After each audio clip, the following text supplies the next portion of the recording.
And because it wasn't perfect, me and my dad collaborated on this stand, kind of a little off center to kind of, I don't know, I just thought it was made for an off center ball. So.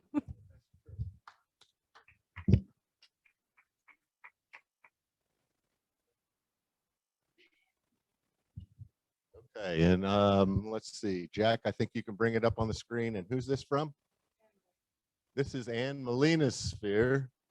Of course, in 2D, it really looks just like a circle. I don't know if it's an orb or a sphere or a circle or what, but we'll let Ann bring it in live one of these days. Oh, here we go.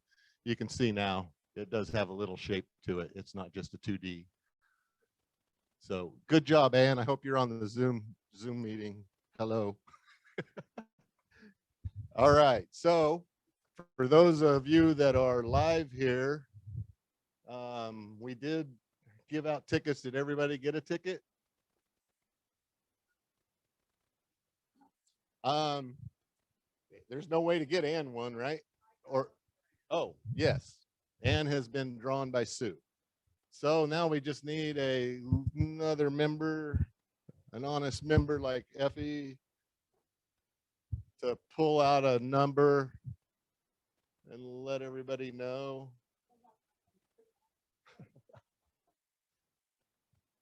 All right, the winner is number 4106.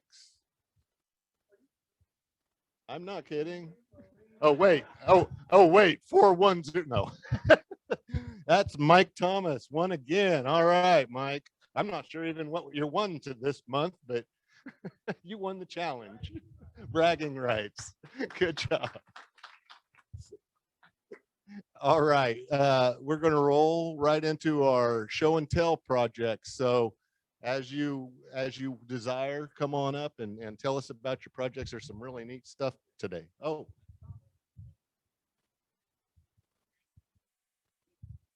So everybody should be Mike Thomas's friend because he just won two $10 gift certificates to Craft Supply. All right, I'm sure he'll spend that wisely.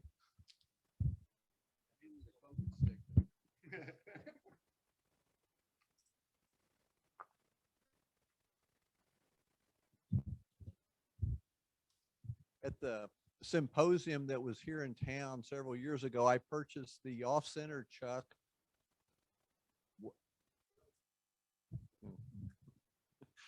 I purchased the off-center chuck from Ruth Niles, and I really hadn't done anything with it. And then 2 or 3 weeks ago, Carl Jacobson on YouTube was showing it with some additional enhancements. I said, well, you know, I've got one of those. So I got it out and played with it quite a bit. And it allows you to get, oh, I don't know what you can see, designs like this.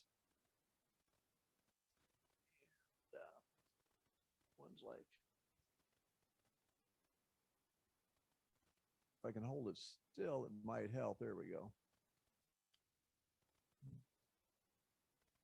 Also, on our Saturday morning meetings, Kevin was showing us a laser burner he had purchased, and I also purchased one and have done a little bit of laser burning.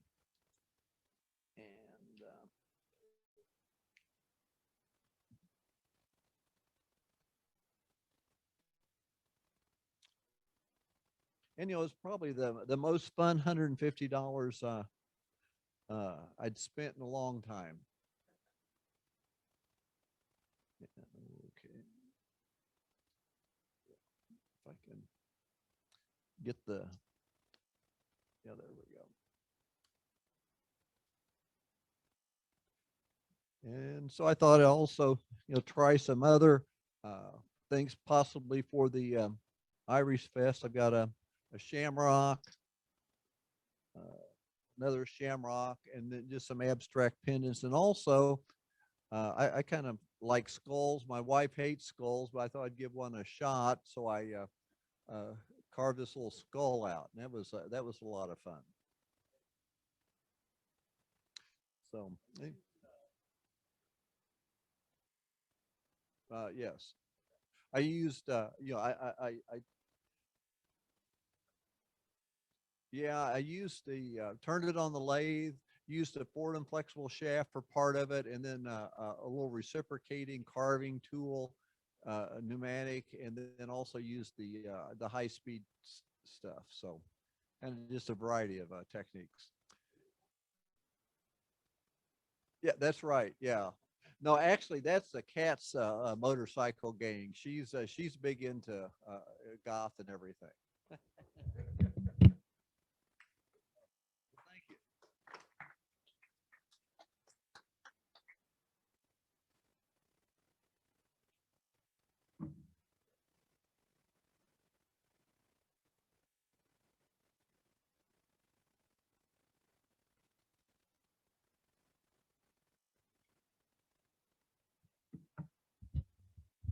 So how many are signed up for the AEW on Saturday? I guess it starts Friday. Saturday? Okay. You know, it's only $45, so you still can sign up, I think. Anyway, I signed up, and the next day was the last day you could enter their critique forum if you wanted your piece critiqued. So this is what I've submitted, and basically where I got this idea came from Neil. He's from New Zealand. Scobie.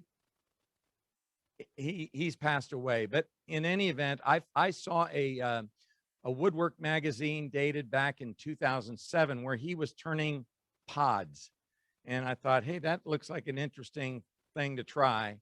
And so basically I've kind of really expanded from what his pod looks like, and I call this Majestic Creatures. And so these two pieces are turned at the same time, and then there's extensive carving on this one, along with carving on the tail, and then I carved quite a bit on this one as well. Yeah. I guess my question is I could have taken a poll. Which one's the male and which one's the female? And really, it'd be interesting to see what everybody thought, which one was, because it's, anyway. And the other question I've got is, what did these creatures then evolve into today? So those are the two questions that I posed for the critique as well. I don't know if it'll get picked. Who knows? We'll see. But that's my story, and I'm sticking to it. No, it's not off center. Basically, it's two pieces of wood, and they're turned, and then one is flipped around, and you keep turning, and you end up with pretty. Here, I can take this off right here. Because they're just not glued in. Basically, you can really see the curve of the blade there, and the other one has the same shape. What I did here is I painted melt paint on it, and then I tried to pour epoxy over this thing, and I didn't really like it. I mean, I had textured this so much, but the epoxy filled in, and so then I had to go back and retexture this one a lot, and I still don't like it as much as the initial texturing. Anyway, this is a whole another demonstration that really would be cool. I mean, it's a neat process. and then this, I think it goes in maybe a little further. But anyway, this one's the same shape there, and I just basically painted this one with gesso. These are hard maple. I don't know if I would do hard maple again, because carving hard maple is tough. And so just to try and carve this away and carve into the tail and everything, it was a good exercise. So anyway, so I don't know. We'll see if this, and if not, it's still going to be in the instant gallery. But Andy Wolf and another guy are going to critique pieces at the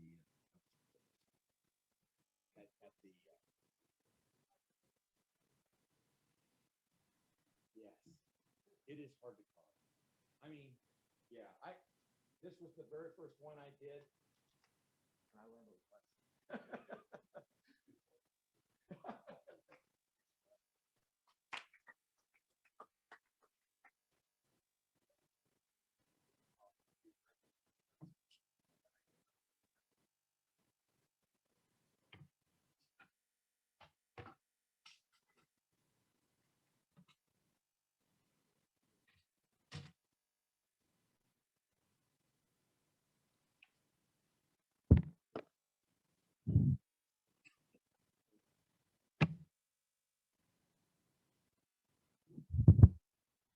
Okay, so right before COVID hit, I started messing around with doing resin in the wood.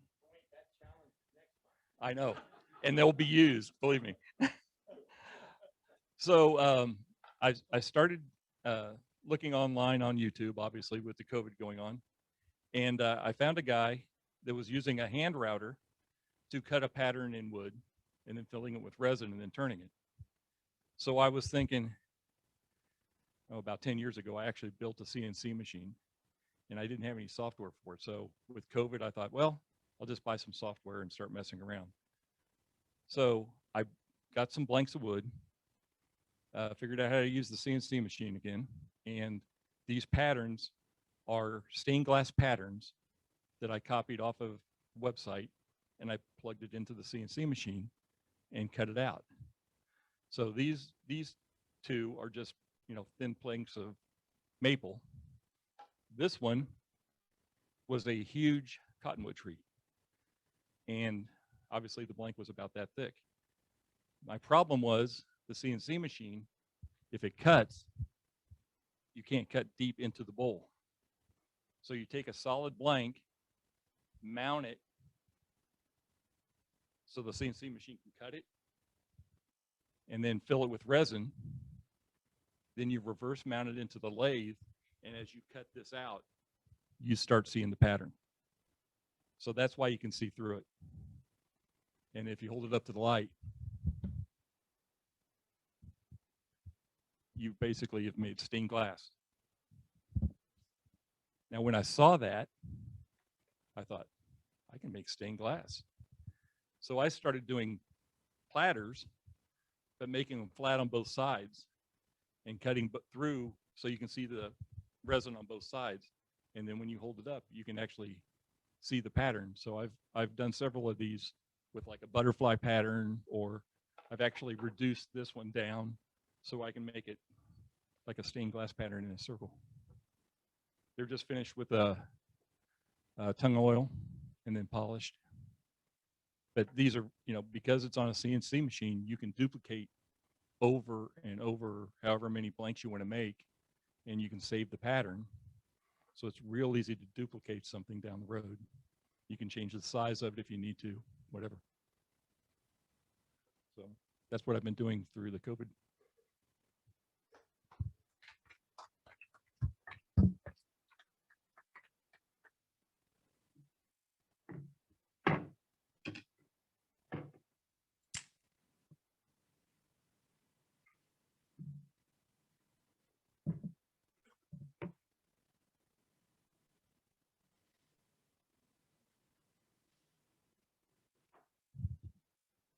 If you ever come to the Saturday visual meeting, this was the consensus of how to make this one, a flat-sided vase. And the problem is the tenon at the bottom exploded. So we came up with that. This is a mushroom top box.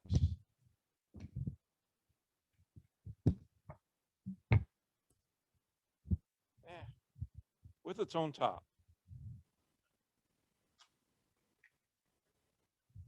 And this one here just got away from me, and started thinking about a nice bottle of Madeira. And it's hollow.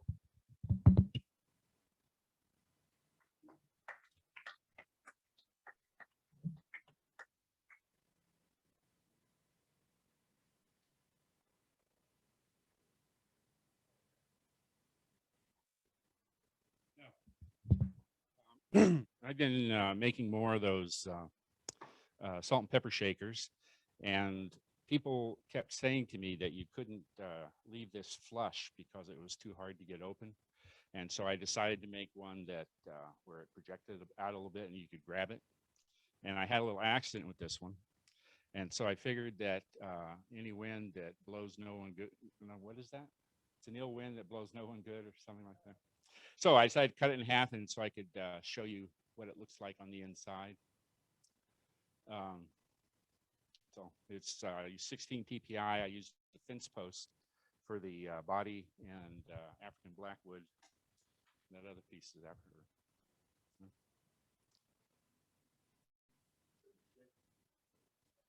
Yeah, you shake it up.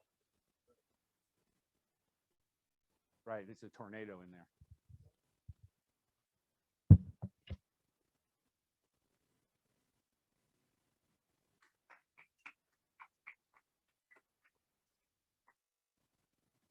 I did an adaptation of that. Salt and peppermint. Okay. It's been a while since I've done some of these, you know, the combination, I call them all-in-one tabletop food seasoning systems, but that's a mouthful. So I went to AAITTFS, and no one knew what that was. So then I came up with a shaker mill, because you shake it for the salt and then you twist it for the pepper. And it all started with this. This was a piece of spalted maple that I got here when we had the silent wood auction, and I just didn't know what to do with it. But anyway, I thought and Ann was talking about wanting to make one of these and just a real simple form. And so I thought, yeah, that'd be kind of cool. So I did that, and then there wasn't enough of it to put the head on, or the cap. So I wanted something. I turned a piece of maple, didn't look good. Turned a piece of Bradford pear, didn't like that. Needed to be dark. So I got some General Finish, it's a water-based dye in ebony, and put it on here, and kind of buffed it. That's on this Bradford pear. I thought it looked okay, but I still want to do something different to it. But that's why I use the crush grind mechanisms. And once you put that in, I cut the little groove that locks everything in place. And so once you put that in, it's done. There's no way you can get that out unless you destroy the thing. So anyway, I'm still trying to decide on that. This was a piece of cherry that I had, and I thought, it's kind of a crappy piece of cherry. And I had a real nice straight grain piece and everything that was going to give Ann, so she's going to make one. And this happened to be a gorgeous burl, and it had some bark inclusions in it. That's why the shape isn't exactly what I wanted, but I worked around all of those challenges, and I thought it came out pretty good. And this is just another variation on that theme, trying to come up with just a simple shape and a different design that would be attractive. But that's the fun of these things, that you're only limited by your imagination. So that's my story.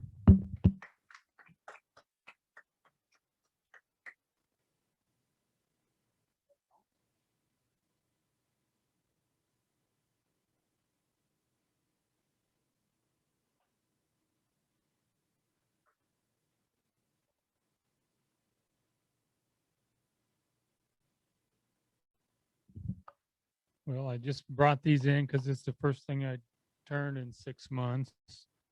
Nice piece of walnut, natural edge, and then this ash. Turned out pretty good, I guess.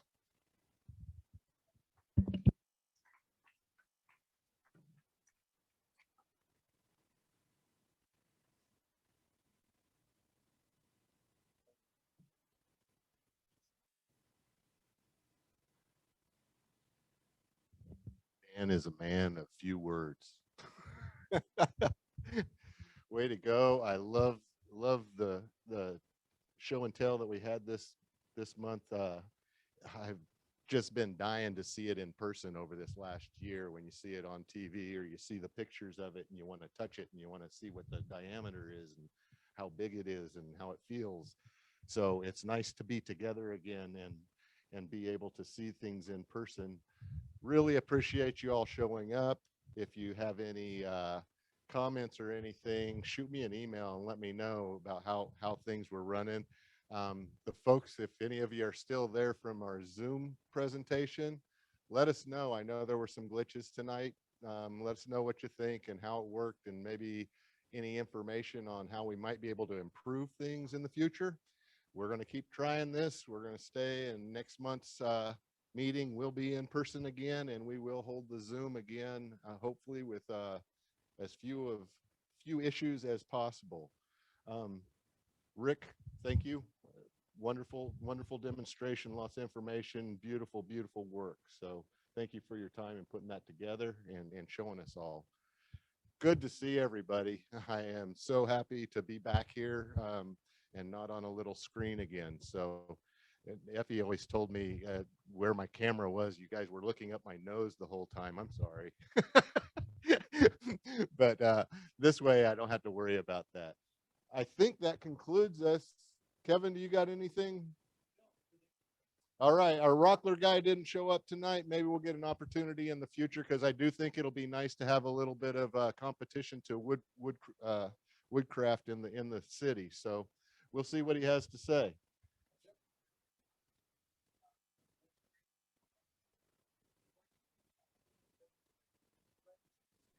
We have a demonstration on thread chasing by Anthony next month. Is that correct? All right, so something to look forward to. It's a challenge, the thread chasing, but the more you hear about it and the steps it takes, the more you might be inclined to try it, or maybe even take a class on it in the future. So thank you all, and I'll see you all next month.